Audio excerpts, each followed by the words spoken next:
Bien, muy buenas noches con todas y todos los presentes. A nombre de la Escuela Nacional de Control de la Contraloría General de la República, les damos la más cordial bienvenida a la conferencia Corrupción e Impactos de los Derechos Humanos, importancia de los mecanismos de prevención y control. Esta presente actividad académica se centrará en analizar los impactos de la corrupción en los derechos humanos, específicamente en aquellos referidos a la salud y la educación. Pondremos un énfasis especial en explicar cómo operan las redes de corrupción en las entidades públicas y su importancia de abordar esta problemática, ¿no? Desde una perspectiva de prevención y control gubernamental. A continuación, vamos a dar pase a la subdirectora de posgrado de la Escuela Nacional de Control, la doctora Arely Valencia Vargas, para que nos dé las palabras de apertura de esta conferencia magistral. Adelante, doctora.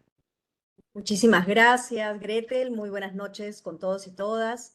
En nombre de todo el equipo de la Subgerencia de Posgrado de la Escuela Nacional de Control, queremos darles la bienvenida a una nueva edición de este ciclo de conferencias de los jueves, cuyo objetivo es brindar pues, un espacio de capacitación continua y también análisis crítico en temas coyunturales y de interés para nuestros colaboradores y colaboradoras del Sistema Nacional de Control, pero también para la ciudadanía en general.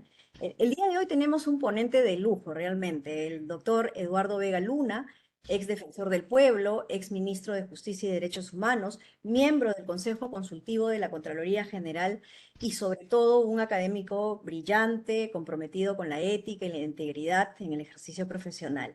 El tema de su ponencia se titula Corrupción e impactos a los derechos humanos, importancia de los mecanismos de prevención y control. Este es un tema no de especial relevancia, no solamente para el Sistema Nacional de Control, por ser parte de la institucionalidad de lucha contra la corrupción en nuestro país, sino también y tal vez más aún para la ciudadanía en general.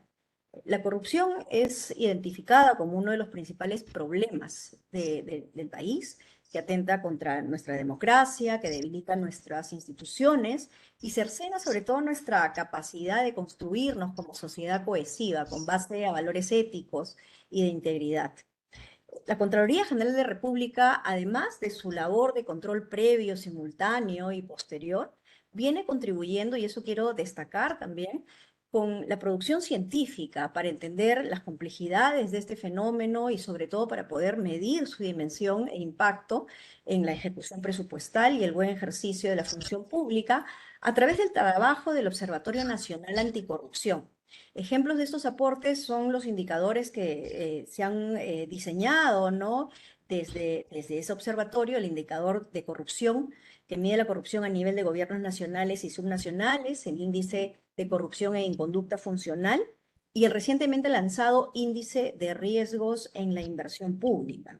Entonces yo los invito realmente a través de todo el personal de la Escuela Nacional de Control a que realmente tengan, ¿no? Puedan visitar la página del Observatorio Nacional de Lucha contra la Corrupción para poder analizar y ver cómo implementar, ¿no? Estos indicadores y los resultados, ¿no? Que se están dando en la contribución para visibilizar este problema.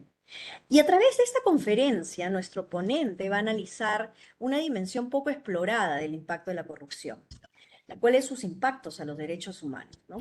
Y en efecto, la corrupción es un fenómeno negativo e intolerable porque además de atentar contra nuestra institucionalidad democrática, encubre y sostiene un contexto de violaciones sistémicas a derechos humanos. En términos muy simples, ¿no? Lo que se deja de percibir como parte de ingresos y presupuesto público tiene implicancias directas en la imposibilidad de brindar mejor infraestructura, acceso a servicios, como los que se van a mencionar en esta presentación, en que los casos de servicios de salud, de educación, por poner algunos ejemplos, ¿no?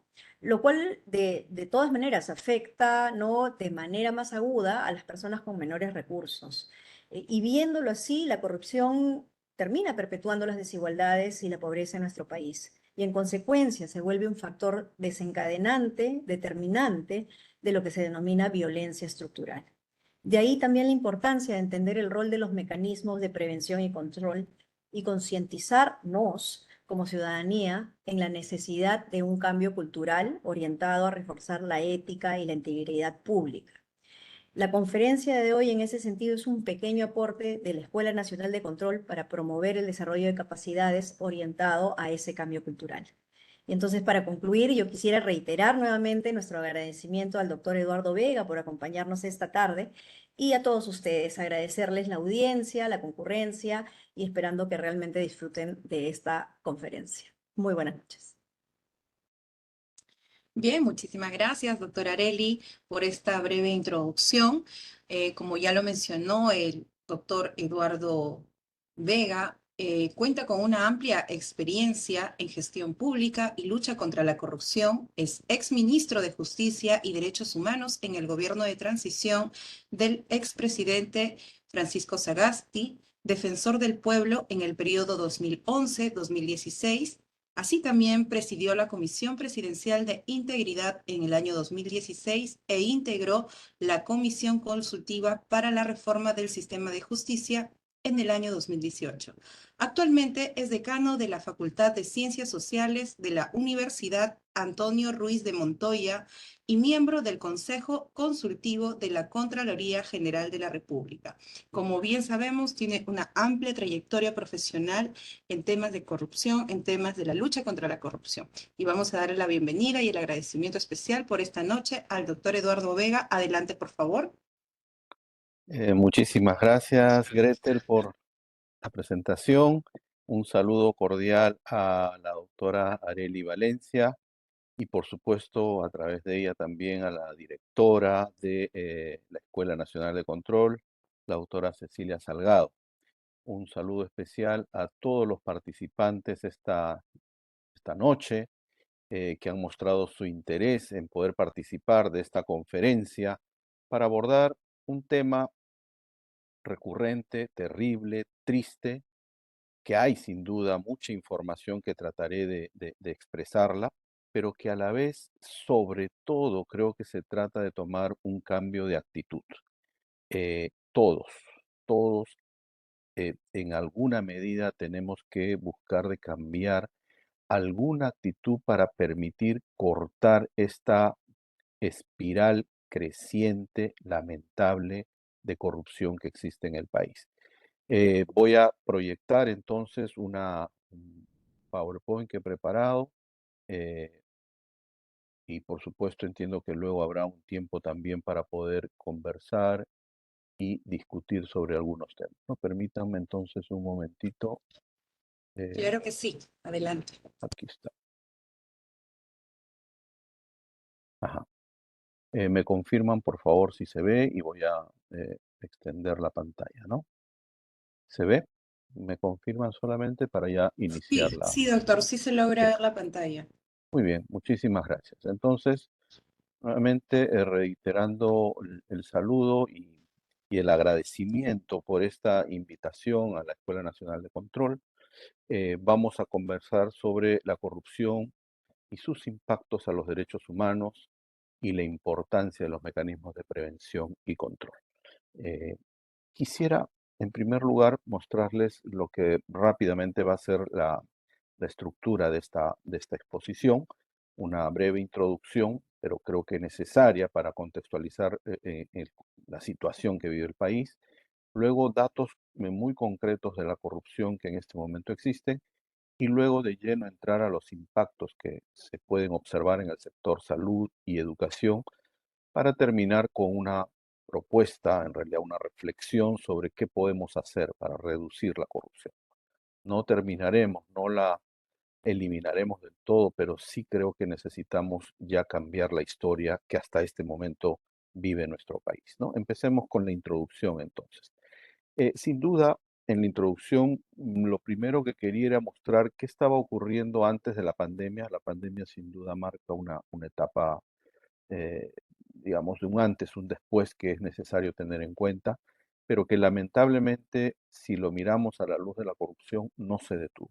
La pandemia, lo grave, lo triste, lo enormemente trágico que fue la pandemia, no detuvo en su momento los casos de corrupción. Se trasladaron de algún sector a otro, pero no la detuvieron, ¿no? Pero sin duda, en este alcance de la corrupción, a mí me parece que es fundamental, en primer lugar, mirar nuestro contexto de país. ¿no? Antes de entrar a ver el detalle de lo que está ocurriendo con estos dos derechos básicos, ¿no? Como la educación y la salud, creo que no podemos perder de vista la magnitud de lo que ha significado y de lo que está significando en el país. Todos o casi todos nuestros expresidentes están involucrados en casos de corrupción, ¿no? Eh, y salvo el expresidente Fujimori, los demás todavía están con procesos pendientes. No hay todavía ninguna condena, salvo, como les decía, el caso del expresidente Fujimori, que también tiene una condena por corrupción. Y bueno, el caso del señor García, que no podrá ser juzgado porque él falleció, él murió, ¿no? Pero los demás están todavía en una situación de proceso después de varios años, tranquilamente desde el año 2016, 2017, en que empiezan estos grandes casos de corrupción a partir de recibir financiamiento para campañas electorales. Este es un editorial o un titular, perdón, del diario La República del año 2018, cuando ya se conocía lo que había ocurrido con la empresa Odebrecht, Marcelo Odebrecht, allá en los Estados Unidos y por supuesto en Brasil, ¿no? Con la información que habían entregado y lo que se supo. Entonces, a la lista inicial de los expresidentes se sumaba también la de una candidata, la señora Keiko Fujimori, y la de la exalcaldesa Susana Villarán.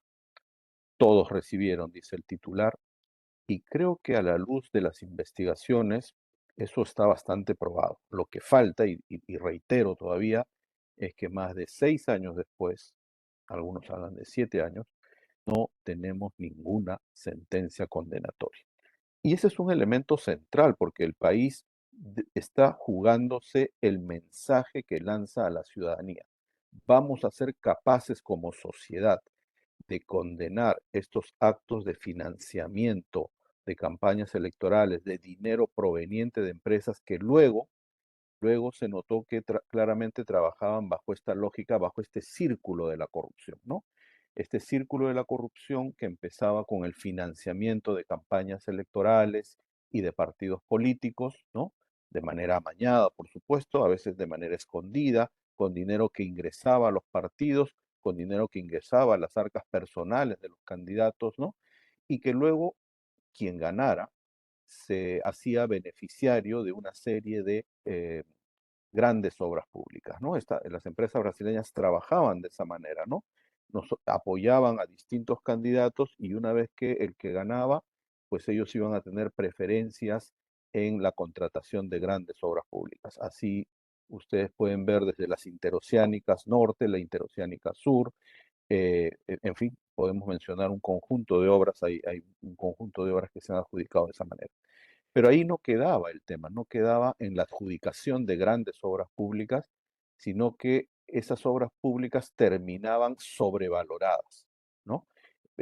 Recuerdo muy bien que la Interoceánica Sur empezó costando 800 millones de dólares y terminó costando más de 320 millones de dólares, ¿no? O sea, 4 veces más de 3.220 millones de dólares, 4 veces más de lo que inicialmente se había, digamos, eh, elaborado el contrato, ¿no? Entonces, las sobrevaloraciones, los adicionales, los arbitrajes, esto que aparece en la última parte, se convirtieron durante muchos años en la forma en que realmente se expoliaba el dinero del Estado, el dinero de las arcas del Estado de todos los peruanos. Y finalmente eso iban a las cuentas offshore para nuevamente continuar con el ciclo de pago de coimas en nuevas elecciones que se reproducían tanto a nivel de campañas nacionales, pero también hay que decirlo a nivel de campañas regionales y municipales. Ese es el gran círculo de la corrupción que me temo, y ahí viene una primera afirmación que quiero lanzarles, es que esto continúa con otros nombres, probablemente con otras empresas, pero, y con otras dimensiones de repente, con otros tamaños de dinero, pero mi primera impresión que este círculo de la corrupción, de cómo se financia la política para luego ser favorecidos con contratos públicos, para luego sobrevalorar obras públicas y para luego continuar con las coimas, me parece que es uno de los elementos que continúa. Oiga, profesor, oiga, señor, pero usted no ha hablado de los últimos años, ¿no? Y claramente en los últimos años la situación tampoco cambió, ¿no? El caso del expresidente Castillo, quien nos señaló por todos los medios que su gobierno iba a marcar una distancia en relación con la corrupción, claramente se vio también envuelto en graves casos de corrupción, de otra naturaleza quizás, pero claramente buscando el favorecimiento de personajes cercanos a su entorno. No es casual que hayan hasta el día de hoy 18 colaboradores eficaces, perdón, en casos referidos a Pedro Castillo. Entonces ahí hay claramente cómo ya no interesa de si eres un partido de izquierda, de derecha, de centro. La corrupción igual por igual ha afectado a todos los presidentes y líderes de nuestro país. Y por supuesto, tampoco puedo dejar de mencionar las recientes investigaciones que hablan de por lo menos, ¿no? De un enriquecimiento ilícito a partir de este caso conocido como los Rolex Gate y que recientemente se han ampliado, la Fiscalía ha ampliado una investigación a la presidenta Boluarte para incluir un posible delito de cohecho, o sea, de corrupción, ¿no? Entonces esto ha significado una ampliación. Entiendo que ayer o hoy día ha ido a declarar nuevamente y sin duda esto afecta gravemente la gobernabilidad del país. Creo que el segundo mensaje que quiero lanzar es que hay una grave afectación a la institucionalidad, a la gobernabilidad del país por parte de la corrupción y hay una sensación de incertidumbre muy grande, ¿no? En los últimos 7 años hemos tenido 6 presidentes de la República, ¿no? Desde el 2016 hasta la fecha, 6 presidentes de la República y eso sin duda no hace posible que hayan políticas públicas más claras en todos los ámbitos, en el ámbito eh, de la inversión pública, en el ámbito de la generación de empleo, en el ámbito del desarrollo social, por ejemplo, ¿no? Entonces, hace que nuestro país viva una situación de mucha incertidumbre. Y por supuesto, el Congreso merece también una mención especial.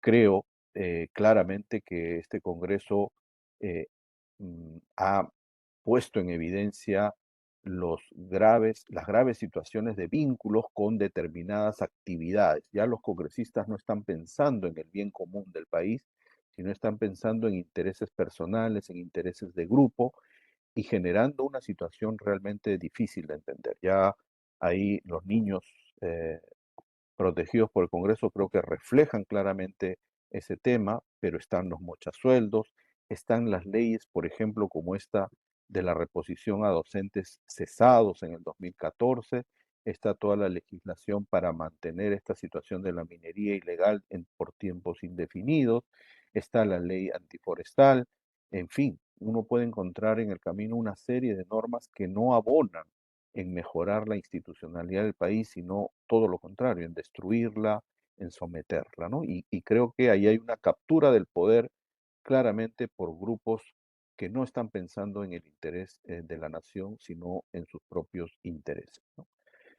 Entonces, el alcance de la corrupción antes durante y después de la pandemia ha sido muy grande y está afectando muchos sectores de la vida pública, ¿no? En la política, en el financiamiento, en la gestión pública, vamos a ver luego casos muy concretos, cómo se está presentando. En la justicia, no me voy a referir al tema de la justicia, pero creo que claramente es un sector muy afectado.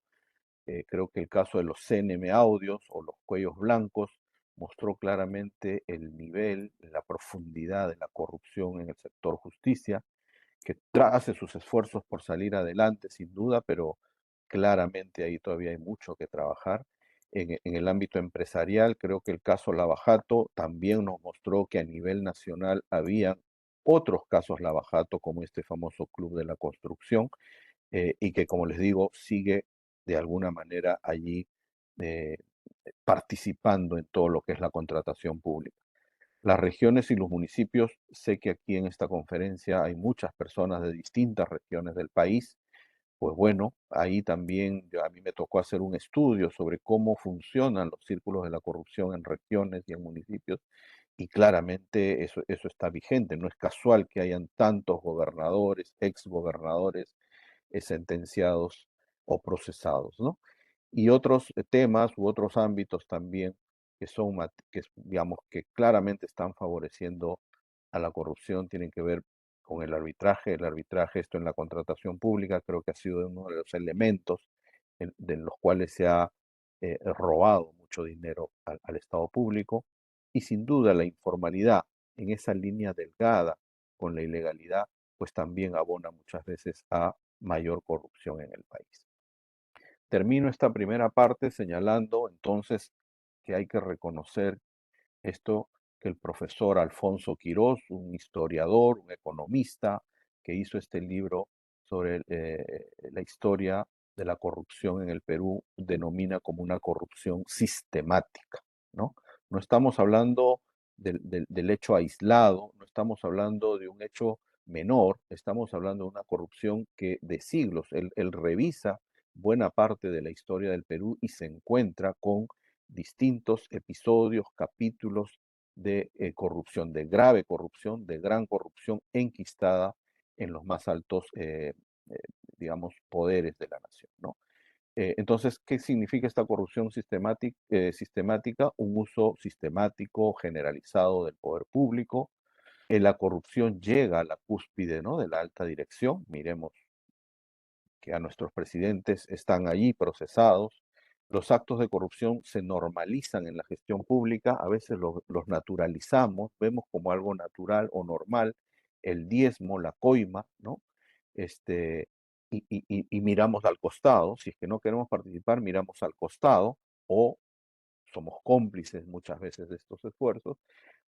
Nos decía Areli, hay claramente una pérdida de presupuestos y recursos muy grande por la corrupción, ¿no?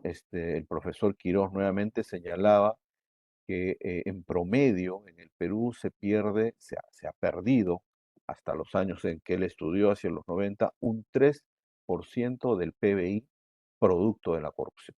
Y que ese 3% sería la diferencia entre el subdesarrollo y el desarrollo que podría alcanzar nuestro país, ¿no? O sea, hay una gran cantidad de dinero que se pierde en la corrupción.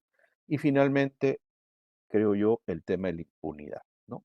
Si yo veo que no se sanciona, si la sociedad ve, si el corrupto ve que no hay una sanción, que las sanciones no avanzan con la celeridad que deben ser, pues esto puede ser un factor que alimente o que por lo menos no detenga los casos de corrupción, ¿no?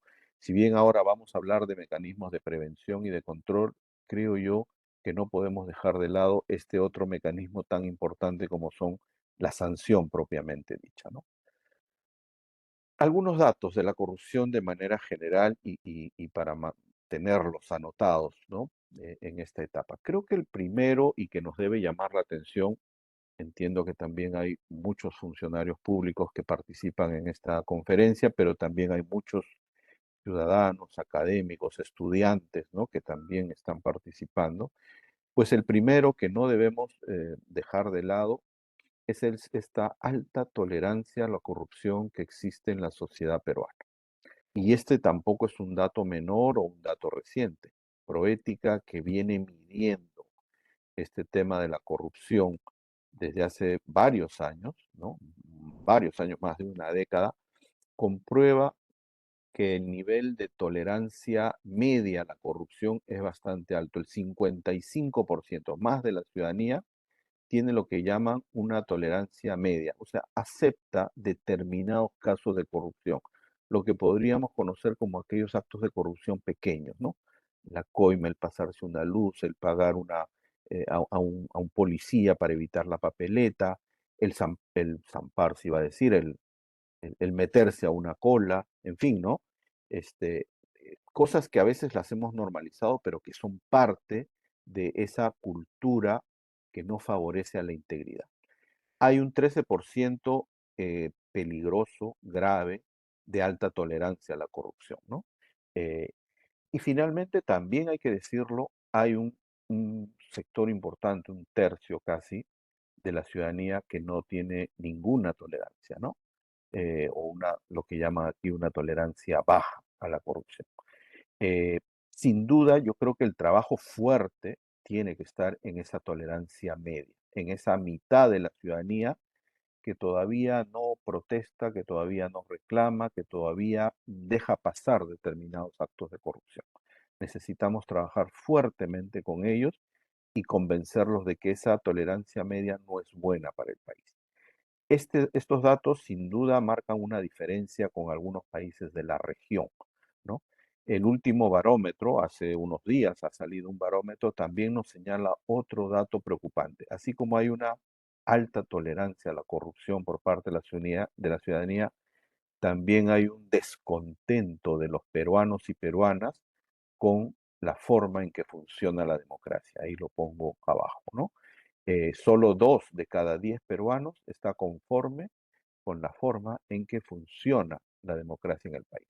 O sea, sí hay también una preocupación y eso hay que tomarlo. Quienes hemos desempeñado alguna vez la función pública tenemos que reconocer y hacer sentir que probablemente no hemos convencido, no hemos demostrado que la democracia es el mejor sistema para resolver los problemas cotidianos del ciudadano, en servicios básicos, en servicios públicos, en fin, mostrarle que la democracia es la mejor manera de acceder a una serie de servicios, ¿no? Ahora, hoy día vamos a hablar de educación y salud, pero sin duda también de agua, ¿no? De conectividad, ¿no? De seguridad ciudadana, por ejemplo, ¿no? Y eso se expresa en esta lámina siguiente. Esta es una lámina de percepciones, ¿no? Que ha emitido el Instituto Nacional de Estadística e Informática, ¿no? ¿Cuáles son, le preguntan a la ciudadanía, los principales problemas del país? Se suele hacer esto con cierta frecuencia, pero claramente ahí saltan algunos temas que ya nos van conectando con los problemas que queremos abordar hoy en día, ¿no? Lejos está sin duda el problema de la corrupción. Miren, la ciudadanía, digamos, está seriamente afectada por la delincuencia, esa delincuencia cotidiana, ¿no? Pero agresiva, muy agresiva, pero claramente la ciudadanía se da cuenta, y estas encuestas llegan hasta septiembre del año pasado, que el principal problema del país es la corrupción. O sea, no ha dejado de tomar nota de eso. Hay un tema de que no reaccionamos frente a los casos de corrupción, pero la ciudadanía está consciente hoy en día de que hay un serio problema de corrupción. En segundo lugar, por supuesto que aparece la delincuencia. Más abajo, sin duda, los bajos sueldos, la pobreza, creo que vuelven a aparecer. Todo el clima de incertidumbre, sin duda, ha generado que las inversiones, el crecimiento económico del país decaiga, y eso tiene que ver con la generación de empleo, con puestos de trabajo, por supuesto con bajos sueldos también. La informalidad, sin duda, ahí también tiene un rol que jugar, ¿no? Pero seguidamente, y yo lo he marcado en esa listón verde, ¿no? Viene, bueno, la falta de seguridad ciudadana, la falta de empleo y luego la mala calidad de la educación estatal. O sea, la ciudadanía, un sector de la ciudadanía reconoce, plantea como uno de los problemas centrales del país la mala educación estatal y la falta de cobertura, dice, y la mala atención en salud. Hay ahí claramente dos temas identificados por la ciudadanía como temas importantes a atender, ¿no? Vamos a ir ingresando luego a eso. ¿Qué ha pasado en regiones? Bueno, hay una historia bastante antigua, ¿no? El 2014, en el año que empieza la investigación en Brasil por el Lava Jato, las primeras investigaciones, en el Perú es detenido este señor, ¿no? César Álvarez, en ese momento presidente regional, así se les llamaba, luego se cambió a gobernador regional de Ancash, ¿no? Que había montado toda una centralita, le llamaba así, al estilo Montesinos, ¿no? Y que de ahí controlaba todo tipo de comercios y negocios dentro del gobierno regional. Yo recuerdo mucho, y lo cuento a veces con un poco de vergüenza, que cuando yo estaba defensor en esos años, medíamos, ¿no? Cuáles eran los gobiernos regionales más transparentes, ¿no? Que tenían el portal de transparencia con todas las indicaciones del portal estándar de transparencia que dictaba la PCM. Y tanto este señor en Ancash como el siguiente señor que les voy a mostrar en Ayacucho, ambos se jactaban de tener los portales de transparencia que cumplían al 100%, casi al 100%, todo el estándar de los portales de transparencia, ¿no? Y ese era lo publicitaban. Miren, he salido aprobado con cerca del 100% en mi portal de transparencia. Tercer mensaje, no es suficiente tener un buen portal de transparencia o aparentar ser la autoridad más transparente.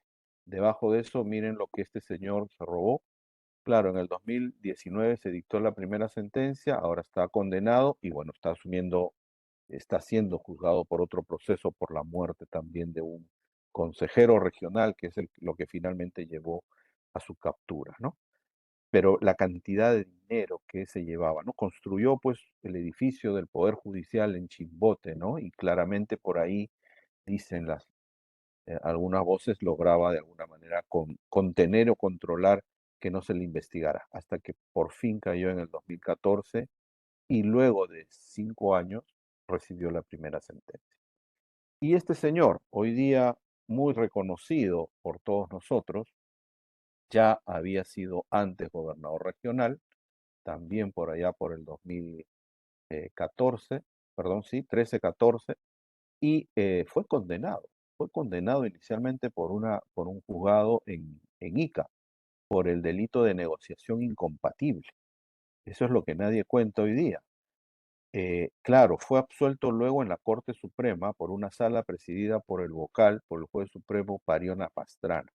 Pero lo que dice, y los animo a leer a los abogados, a los que estén interesados en escudriñar más, lo que básicamente dice es que los hechos ocurrieron, ¿no? Es que hubo un estado de emergencia y él aparte se valió de ese estado de emergencia para comprar maquinarias para atender la situación de emergencia que en ese momento atravesaba eh, varias regiones, pero en este caso concreto la región de Ayacucho.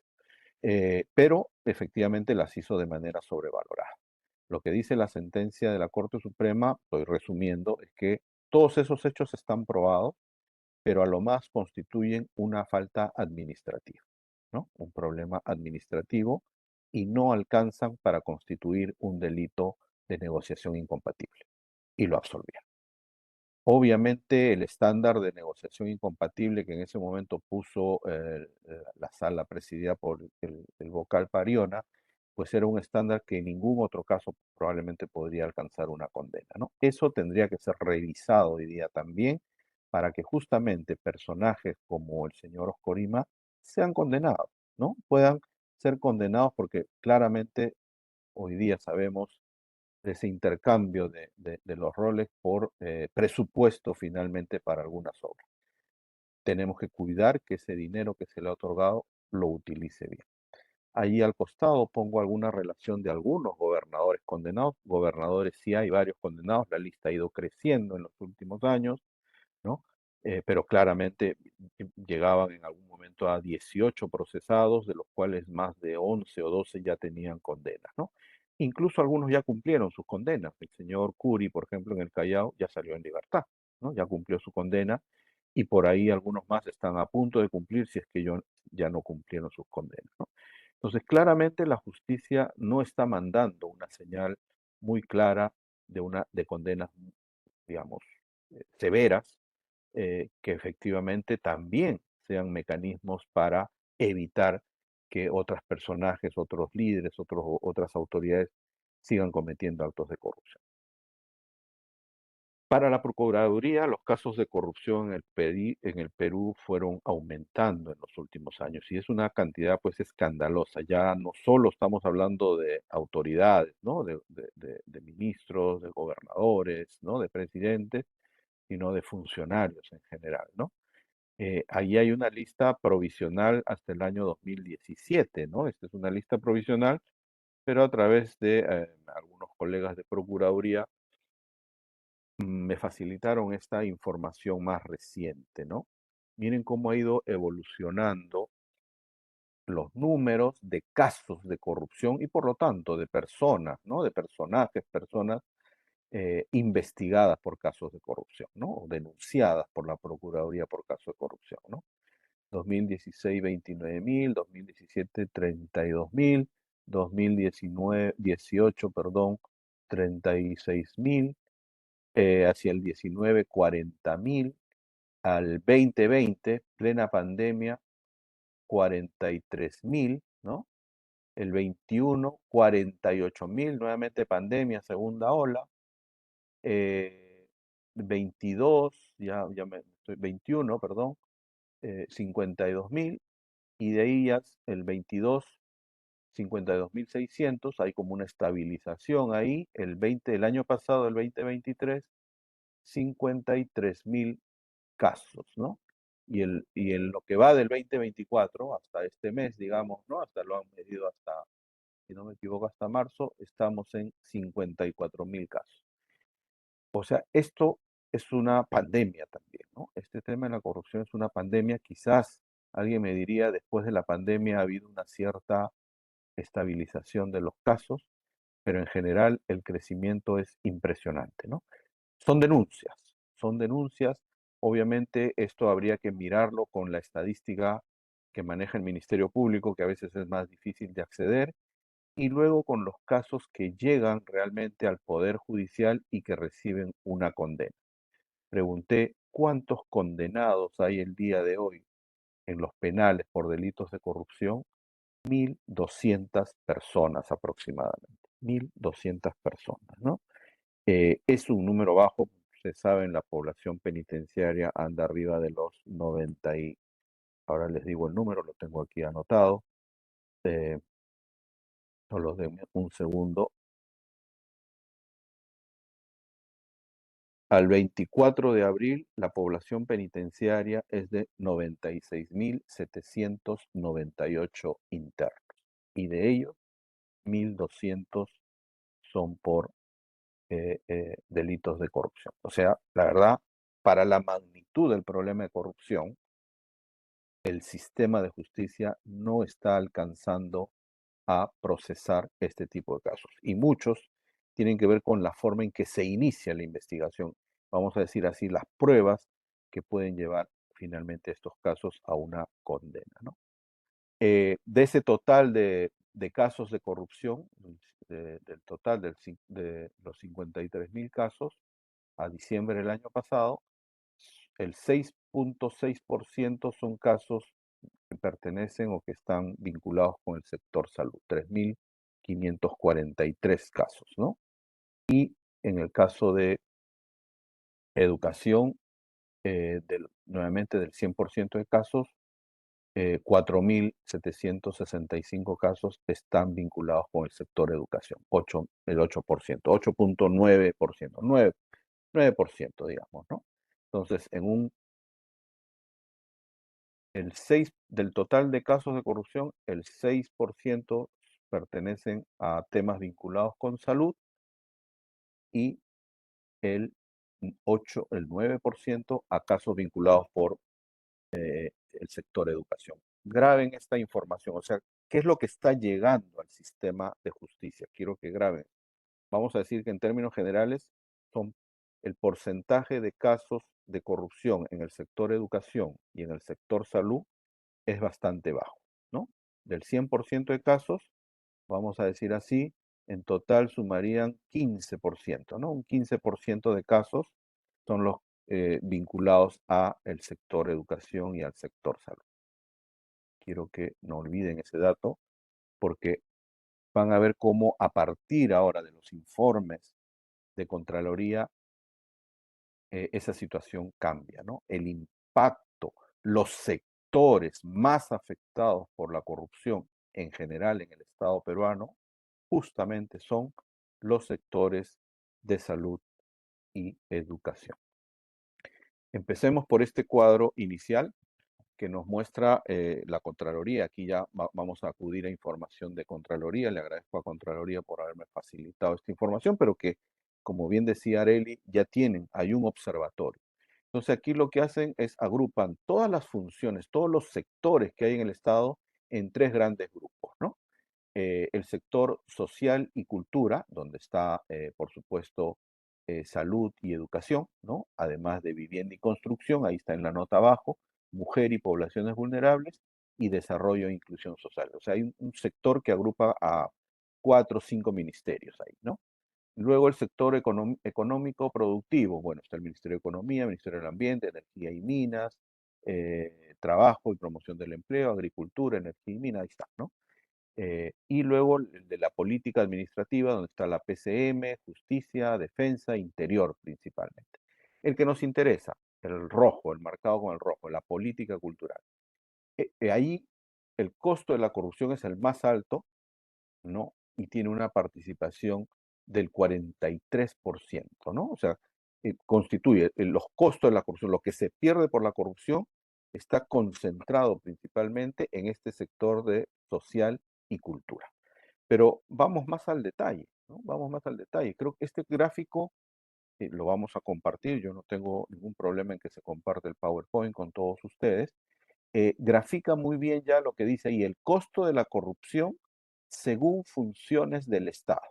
Y lo primero, para leer bien el cuadro, digamos, la barra roja refleja lo que es abastecimiento, o sea, todo lo que diríamos compras, ¿no? Compras, todo lo que hace un sector en compras.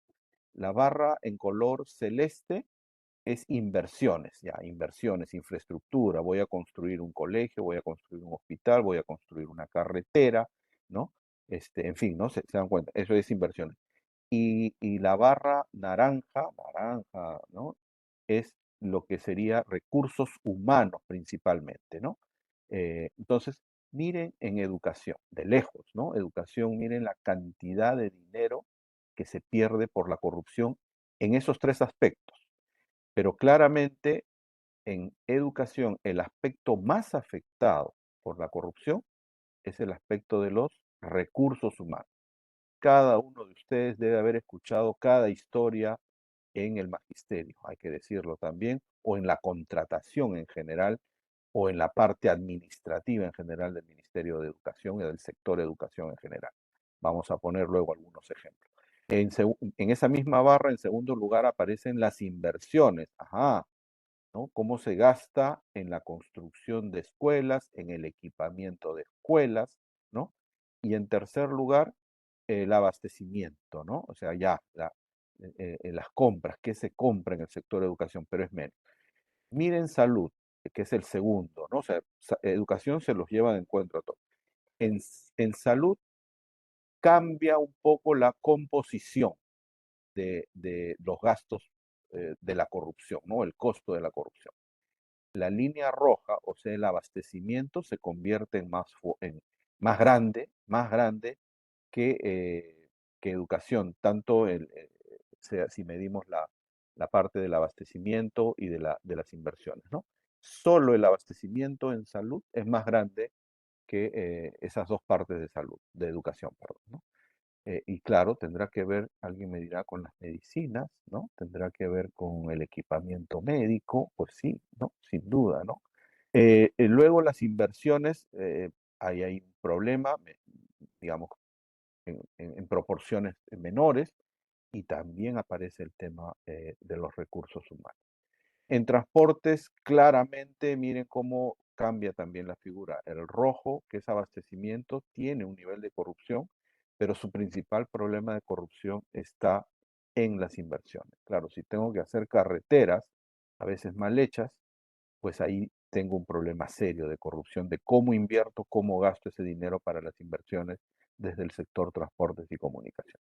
Y puedo seguir leyendo los demás, ustedes lo van a tener, pueden verlo, pero claramente les decía, ¿no? Cómo no se condice estos dos datos de quiénes están siendo investigados, ¿no? Por el sistema de justicia, son proporciones menores, para lo que realmente en términos de impacto económico representa los sectores educación y salud, los más altos en el caso peruano, ¿no? Medido con, digamos, con todos los indicadores que hoy en día utiliza la Contraloría para medir la corrupción, ¿no? El costo de la corrupción. Esas barras puestas aquí ya en números, son números realmente impresionantes, ¿no? Pero nuevamente, ¿no? El costo de la corrupción según funciones del Estado en entidades del gobierno esto ya es el gobierno regional. Aquí ya hemos bajado de nivel, ya no estamos, estas barras eran del gobierno nacional, ¿no? Y este cuadro es de gobiernos regionales. Pero igual se reproduce, ¿no? Educación en primer lugar y salud en segundo lugar. Y ahí ustedes pueden ver los montos, ¿no? Tanto en abastecimiento, en inversión, como en otras genéricas, donde se incluye básicamente el tema de recursos humanos. Entonces, repito, ya a partir de las mediciones más exactas que ha hecho la Contraloría para medir el costo de la corrupción, los sectores educación y salud terminan siendo los más afectados largamente en el Estado peruano, ¿no? Por la corrupción. ¿Qué dice este informe de Contraloría? Y solo leo el recuadro que está ahí en rojo, ¿no? A partir del punto seguido. De manera particular, se encuentra, dice, que el sector salud habría sido uno de los más afectados en el año 2022, con pérdidas estimadas de 2.433 millones, equivalente al 33% del gasto en sectores del Poder Ejecutivo, seguido del sector educación con 1.440 millones, representando el 19%.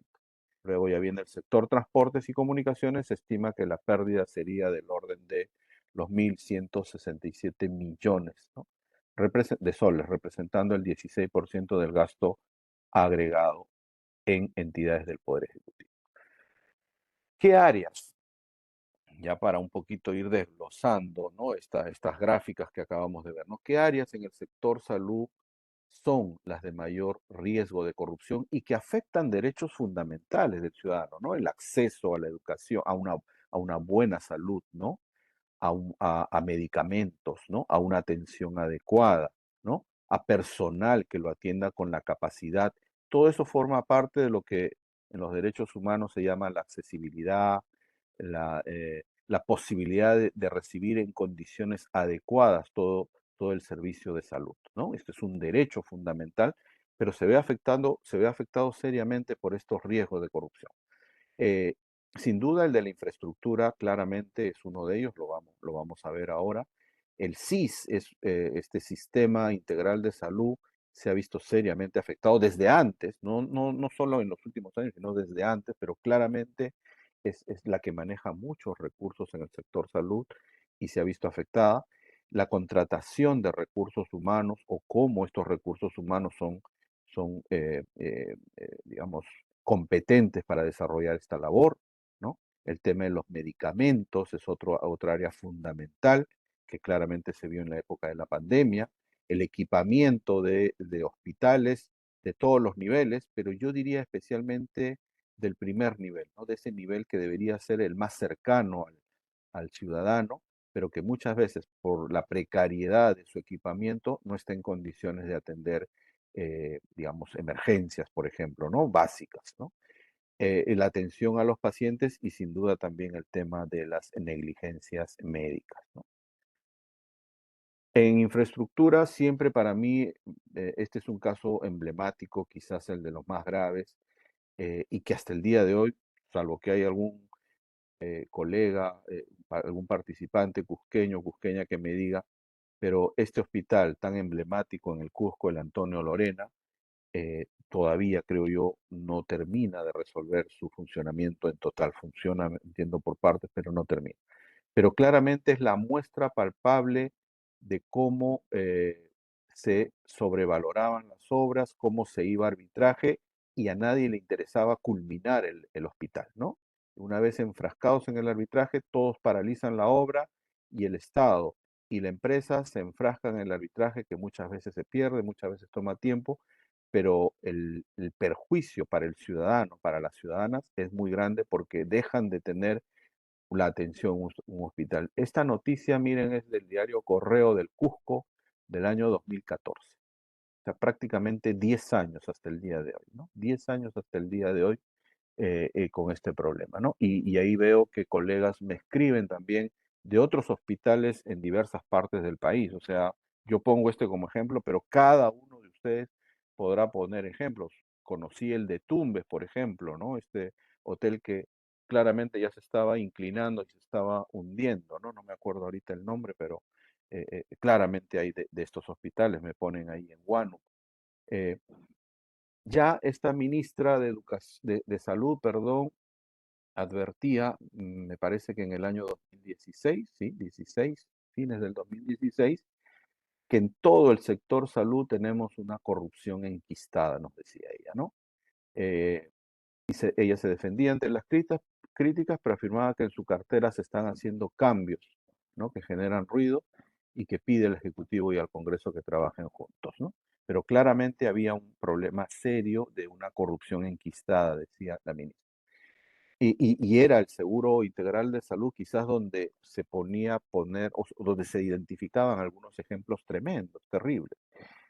Uno de los primeros casos de escándalo cuando llegó al gobierno el presidente Kuczynski fue que tenía un asesor, ¿no? Un asesor presidencial, un médico, ¿no? Moreno, ¿no? Este señor Moreno, que claramente pues tenía serias denuncias de corrupción en el sector salud, ¿no? Vinculadas con el CID, ¿no? Y Cuarto Poder en su momento también denunció la falsificación y adulteración de registros de atención de pacientes, subvenciones irregulares con presupuestos del CIS. Y quizás lo más escandaloso fueron estos ejemplos, ¿no? Partos de 194 hombres.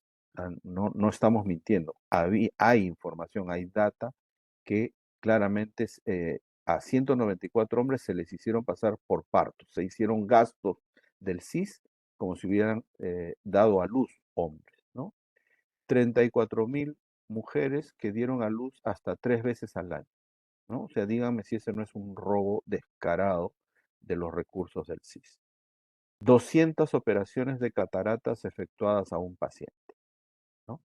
O sea, el Estado como un botín al cual yo le puedo robar dinero de manera impune, ¿no? Y no pasa nada, ¿no?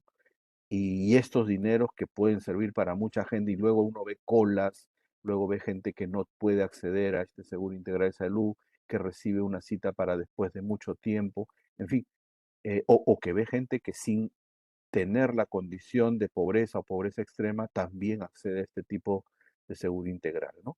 Entonces hay sin duda ahí un funcionamiento irregular y corrupto y mal uso de este sistema del CIS, ¿no?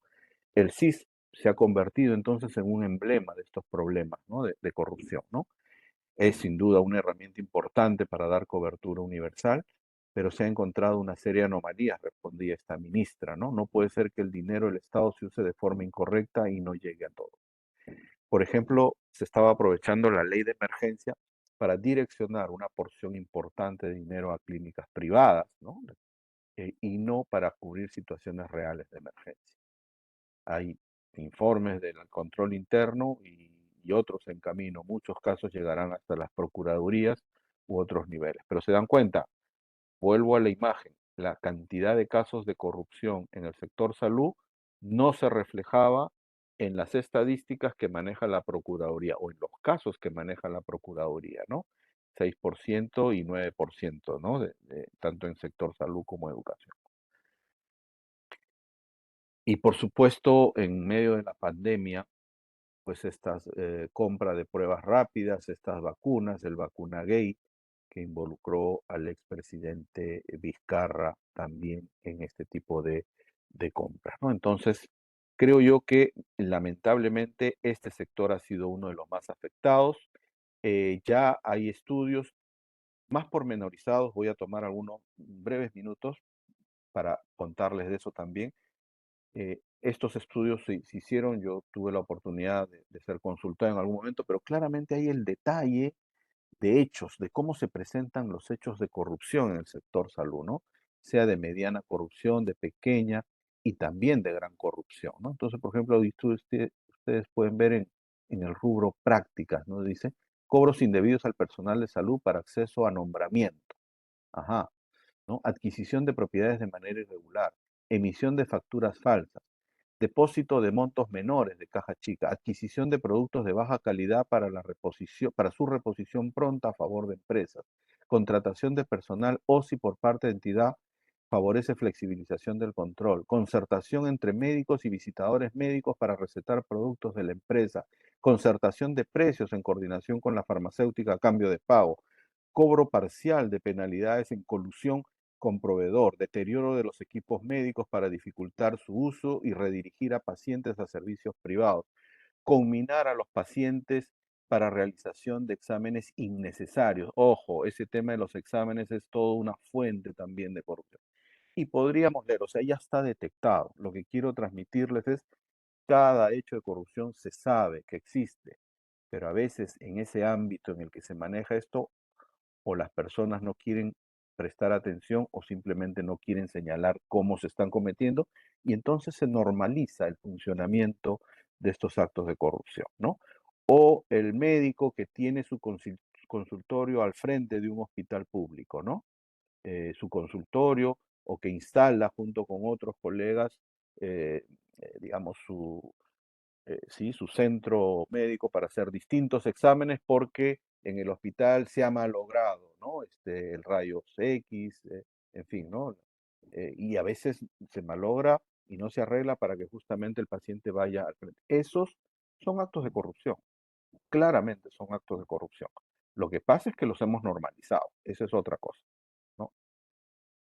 Las negligencias médicas no me voy a detener, este es un tema mucho más complejo, más técnico, pero claramente tampoco es que haya muchas denuncias de negligencias médicas. Este tema del hacer cuerpo muchas veces evita que aparezcan este tipo de casos, ¿no? No me voy a detener en esto porque quiero avanzar para no dejar de contarles algunas cosas del qué hacer, ¿no?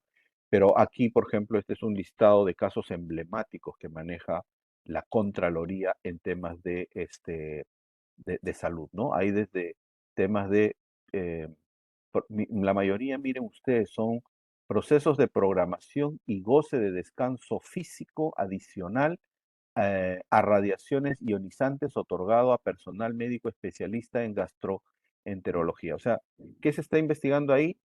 Que sea otorgado en exceso, ¿no? Licencias y descansos, ¿no? A médicos con este argumento de las radiaciones ionizantes, ¿no? Y entonces, claro, hay días, semanas que no se atiende a los pacientes porque hay un descanso médico de por medio. Habría que evaluar si realmente se merecían esto.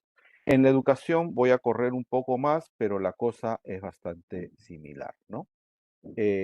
Ya cuando se hicieron los famosos colegios emblemáticos hace ya varios años atrás, pues salió también toda una investigación que hablaba de la sobrevaloración de estos colegios emblemáticos, ¿no? Eh, Sin duda son importantes. Yo creo en la necesidad de otorgar la mejor calidad en la educación en los jóvenes, pero a precios que realmente correspondan a la realidad. No puede sobrevalorar. La sobrevaloración es un problema serio en las contrataciones del Estado, sobre todo en infraestructura, ¿no? O colegios que simplemente nunca se terminaron de hacer, ¿no? Como este en Chimbote, por ejemplo, ¿no? Eh, y las obras paralizadas en el sector, ¿no? Tanto de saneamiento, de educación y de salud, ¿no? Que suman millones, ¿no? Entonces esto le decía, se paralizan porque comienzan los arbitrajes y hasta que no terminen los arbitrajes, pues la empresa dice yo no voy a continuar, ¿no? Y claro, en educación también no solo es infraestructura, sino también abastecimiento, ¿no? Y el tema de las computadoras se convirtió en su momento en uno de los casos más escandalosos de corrupción en el país, ¿no? Y junto con esa gran corrupción de sobrevalorización de colegios emblemáticos o de compras masivas de computadoras, también hay esta otra mirada a la corrupción en los centros educativos, ¿no? Cobros indebidos para matrículas en instituciones educativas, ¿no? Colegios hacen negocio con la venta de uniformes escolares. Profesor irá a la cárcel por cobrar 200 soles para pasar a alumnos, ¿no? O la ausencia. Este es un problema real e importante. Ustedes, los que están en regiones, seguramente lo conocen mejor que yo, pero la prensa lo ha logrado documentar, ¿no? Y en varias regiones del país, ¿no? Advierten ausencia de directores y docentes en colegios rurales de la provincia del Santa. Puno afirman que existe ausencia de docentes en instituciones educativas en las zonas rurales. Y aquí hay una serie de informes emblemáticos en educación, tanto por la compra de estas tablets o tabletas, por los pagos al personal activo en educación, pero que claramente luego se demuestra que no trabajó, por obras inadecuadas, ¿no? de mejoramiento de escuelas, en fin. Voy terminando, ruego 5 minutitos más para terminar. ¿Por qué ocurre la corrupción? Hay varias razones, no hay una sola causa. Mm, Hemos ido tratando de mostrar con casos que ha llegado a niveles muy específicos, pero también está en niveles muy altos, ¿no?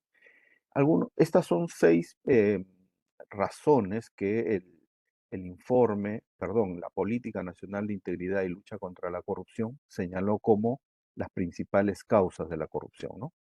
Mucha burocracia, sí, mucha burocracia o ineficiente gestión pública son sin duda un elemento, ¿no? que puede ayudar, que puede provocar corrupción. Una descentralización limitada y escaso control en el ámbito regional y local es otro elemento importante. La grave informalidad de la sociedad peruana, sin duda. La insuficiente capacidad para detección temprana. O sea, si bien es cierto, hoy en día la Contraloría tiene más presencia en regiones, todavía su presencia a nivel de distritos, por ejemplo, de provincias, es bastante limitada, ¿no? Entonces ahí tenemos que extender mucho más esto para lograr una capacidad de prevención, de detección temprana de la corrupción. La escasa coordinación de entidades para prevenir y controlar la corrupción. Yo hago mucho énfasis en esto. ¿Qué pasa con 4 entidades que para mí son claves en la lucha contra la corrupción? Eh, Contraloría, Procuraduría, Fiscalía y Defensoría del Pueblo. Creo yo que estas 4 instituciones, bueno, y alguien me dirá, y OCE, ¿no? La Oficina de Contrataciones del Estado, en fin, ¿no? Y algunas otras más, pues todas ellas deberían trabajar de manera mucho más coordinada en cada región del país, ¿no? Y con los pocos recursos que tienen, pues, como se dice, hacer sentir que están trabajando de manera coordinada y que pueden, por lo tanto, luchar de manera mucho más efectiva en prevenir la corrupción. Y luego hay escasos mecanismos para mejorar la capacidad de sanción. Ya creo que los ejemplos allí sobran, ¿no? Y volviendo a lo que les decía inicialmente, los mecanismos de transparencia, de control y vigilancia ciudadana son insuficientes, ¿no? O no son suficientes, ¿no? Como decimos ahí. Ya les decía, César Álvarez en Ancash y Wilfredo Oscorima en Ayacucho y probablemente algunos más en otras regiones. En Cusco, me da pena decirlo para los cusqueños, pero todos sus gobernadores regionales están procesados o están presos, varios de ellos, y condenados, ¿no? O sea, no es suficiente con esto. Necesitamos mejorar estos mecanismos, hacerlos mucho más agresivos, por supuesto también Cajamarca y Iquitos, en fin, donde de los 25 regiones que hay en el país, creo tranquilamente que todas tienen problemas de corrupción, ¿no? ¿Qué hacer? Termino con esto. No hay una receta mágica, estimados participantes, no la hay.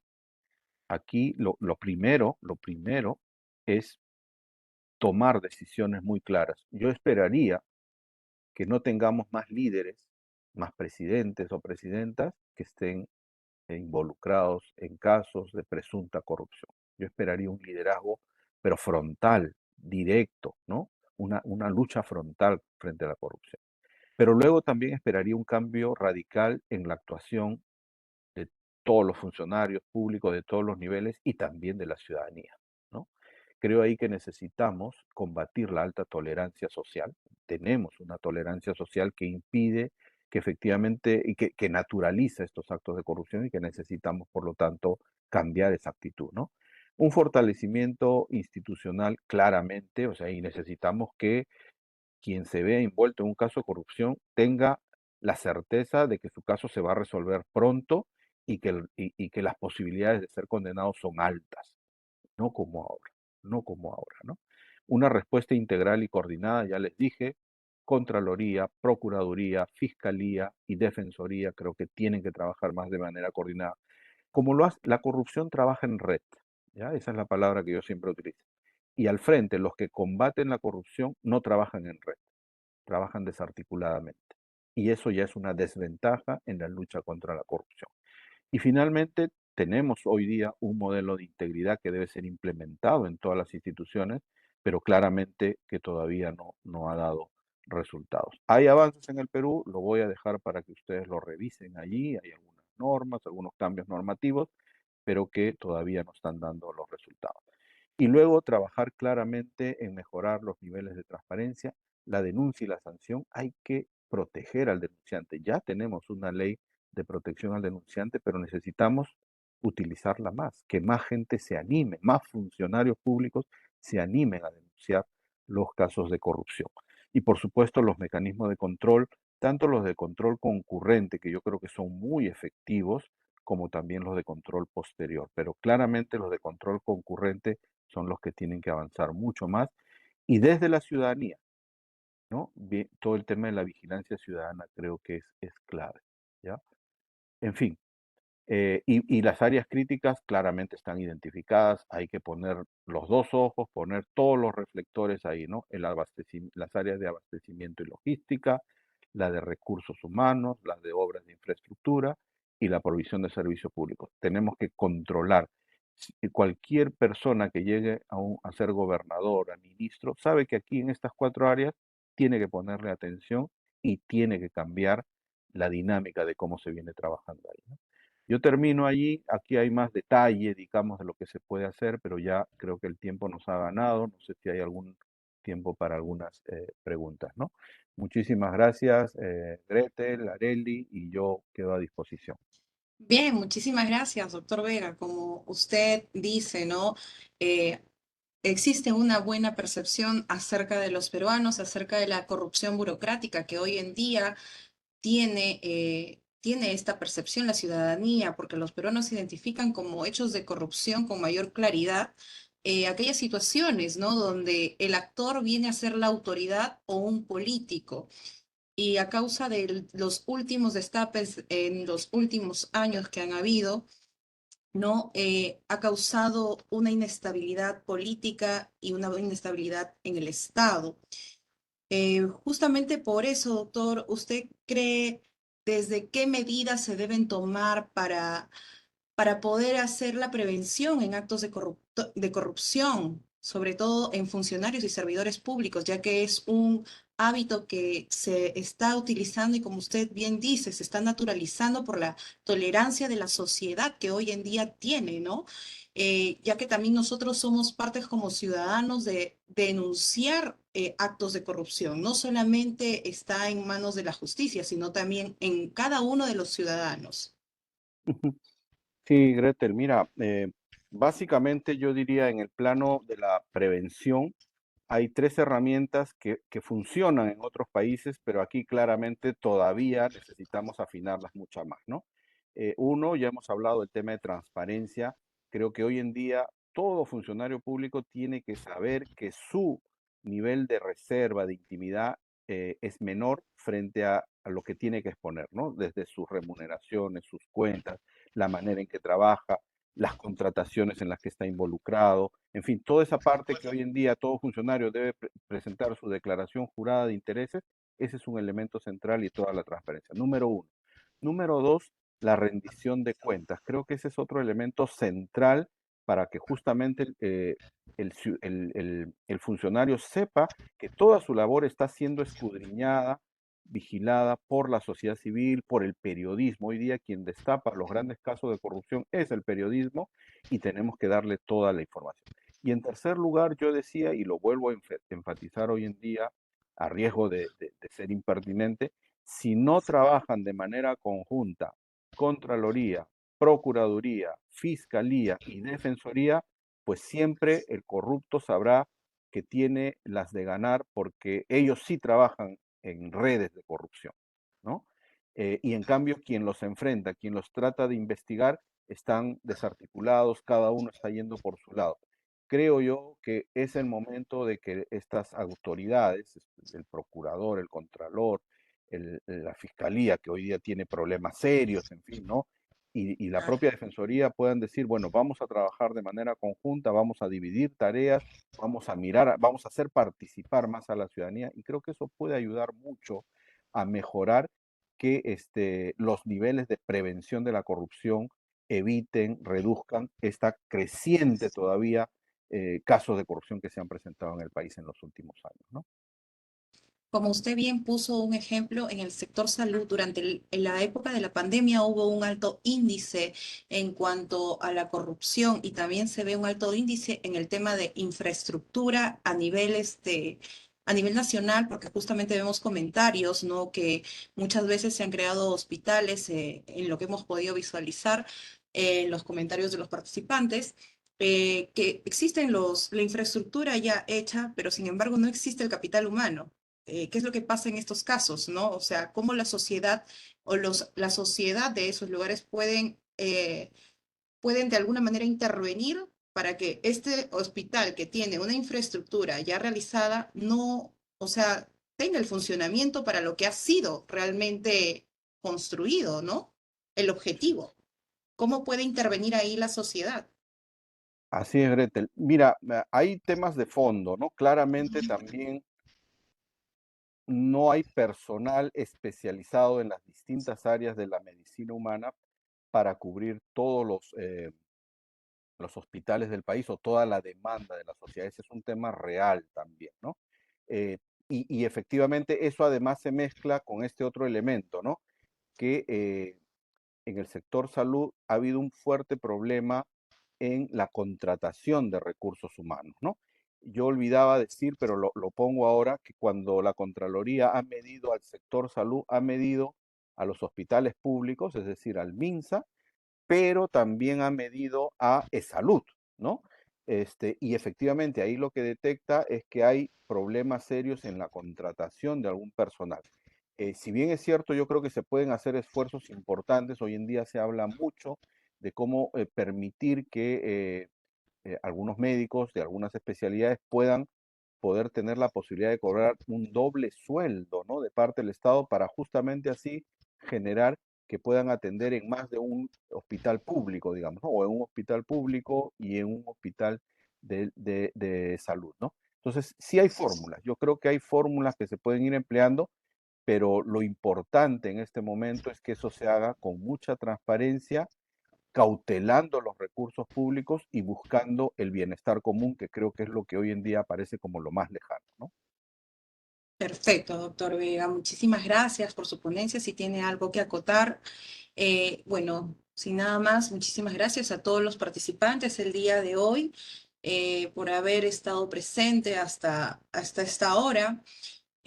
Recordemos que vamos a continuar con este ciclo de conferencias magistrales cada 15 días y recordemos también que de acuerdo a su permanencia en la conferencia se le va a otorgar un certificado que se le hará llegar a su correo electrónico con el cual han sido registrados. Bien, sin nada más que decir, muchísimas gracias nuevamente, doctor Vega. Vamos a continuar en conversatorios más adelante y nada, sin nada más que acotar, hasta luego y muy buenas noches con todos. Muchas gracias, hasta luego. Hasta luego.